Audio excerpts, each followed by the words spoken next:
The less you eat, drink, buy a book, the less you go to the theatre, dance, go to the public houses, the less you think, love, theorize, sing, paint, fence, etc., the more you save, the greater you become.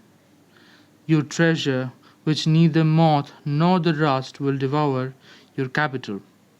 The lesser you are, the lesser you express your life, the more you have. The greater your alienated life, the greater the store of your established being. Everything political economy takes from you, the life, the humanity, it will replace with you with money. All the passion and activity must be therefore submerged in avarice. The worker may only have enough for him to want to live, or may only want to live in order to have that. Karl Marx. These quotes from the Karl Marx are relevant as much as today it was 170 years ago. Capitalists want to extract the most amount of wealth from the workers. For that reason, capitalists create the illusory urgency in the mindset of the workers. For example, the sound of a work notification would give the workers intense amount of anxiety.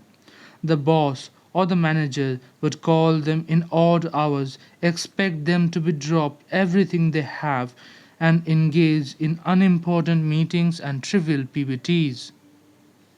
The boss, the managers, the capitalists are the big fan of this urgent culture, where you assume to be available for everything, every time, even in weekdays.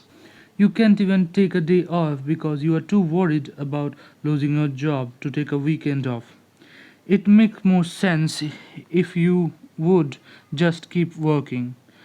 This is designed to feel you that way. They always want to make us anxious and create a sense of urgency.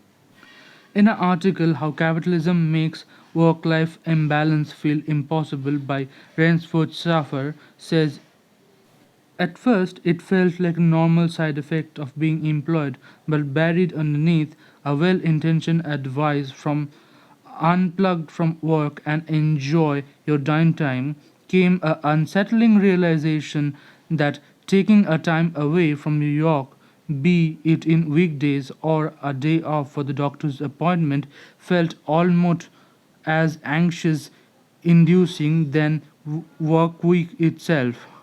How can I take a break when I'm worried about that a day off would be lead to me falling behind and losing my job? 2 years ago, when I found myself in an emergency room trying to email my boss, I was struck by realization my literal health emergency wasn't making me anxious, but my job was. What if I couldn't make it to the next day? How many work hours would be I lose? How would I pay for this without employee providing health insurance? We can't overrun that anxiety and urgency in social production without the system that creates it. In capitalism, the capitalist owns the production or the property. He hires workers to produce goods that creates the value for that commodity.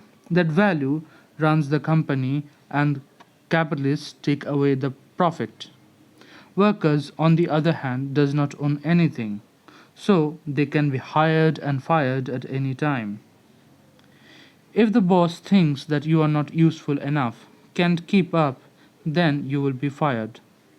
Then that's why workers like people who work in McDonald's, KFC, Starbucks, Amazon, Subway, they have to work every day.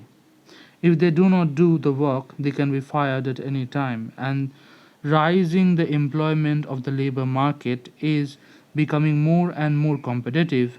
That's why, if you are too worried about losing your job or having your hours cut to take a week off or a breather, it will make a sense that you just keep working.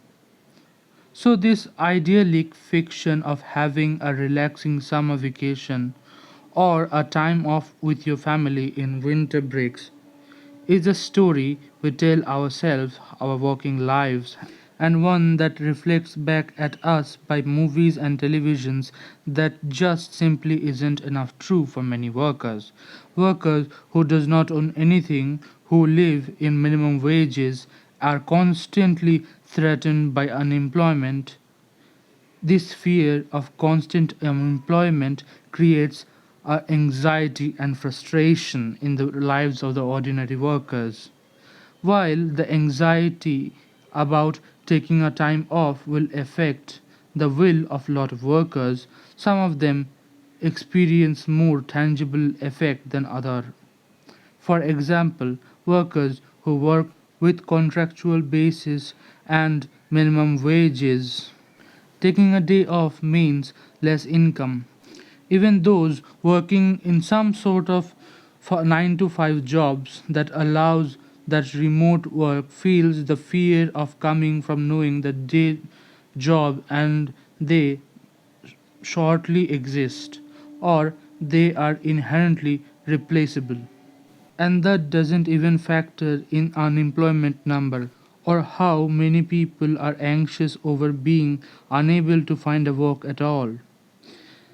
The spokesperson of bourgeoisie proposed a solution that problem is the work-life balance. The bourgeoisie proposed to the petty bourgeoisie and the managers of the company. The media advised them not to check emails in weekdays or taking a time walk for yourself. On the surface, this proposal is very good and very possible. But after repeatedly questioning, we came into the conclusion that in essence it was reactionary and utopian. Because if you do that, boss will be displeased and with it the working class would be fired. The solution of the problem is abolishing the private property, not to angering your boss, because when the collective means of the production is achieved, and the goods will be produced for the collective good of the working class, not for some wealthy elite. Because collectively owning, no one could fire you. You don't have to produce for profit. You will not be urged.